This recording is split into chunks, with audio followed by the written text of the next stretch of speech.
Sir, Thiruparankundram தீபத்தூண் விவகாரம் தொடர்பாக இன்றைக்கு உயர்நீதிமன்றத்தினுடைய மதுரை கிளை 2 நீதிபதிகள் கொண்ட அமர்வு ஜி.ஆர். சுவாமிநாதன் வழங்கிய அந்த தீர்ப்பை உறுதி செஞ்சிருக்காங்க. ஸோ நீங்க கோர்ட்டுக்குள்ள இருந்தீங்க.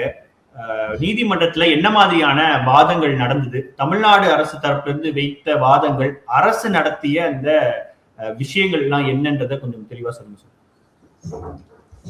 அதாவது அரசு தரப்புல என்ன சொன்னாங்கன்னா, தர்கா பக்கத்துல இருக்கிற அந்த தூண், அந்த கல் தூண் தீபத்தூணா இல்லையா அப்படின்றத எங்களால உறுதியா சொல்ல முடியாது. அதுக்கான தீபத்தூண் என்பதற்கான ஆதாரம் எதுவும் கிடையாது. ரெண்டாவது, அது கிரானைட் ஸ்டோனா இருக்கலாம், சர்வே ஸ்டோனா இருக்கலாம், சமண ஸ்டோனா இருக்கலாம். ஆனால் கோயிலோட பழக்கம் வழக்கம் மரபுக்கு எந்த வகையிலும் அதற்கும் தொடர்பு கிடையாது. ரெண்டாவது, ஹெச்ஆர்என்சி ஆக்ட்ல அப்பீல் இருக்கு. கஸ்டம் என்னன்னு முடிவு பண்றதுக்கான இது ஹெச்ஆர்என்சியோட ஜேசி தான் முடிவு பண்ணணும். அதனால அங்கதான் அவங்க ஃபைல் பண்ணணுமே ஒழிய ரிட் பெட்டிஷன் நேரடியா வந்தது தவறு. மூணாவது, ராம் ரவிக்குமார் அவர் பெட்டிஷனுக்கு முரணா நம்ம ஒன்றும் முடிவெல்லாம் பண்ணலை.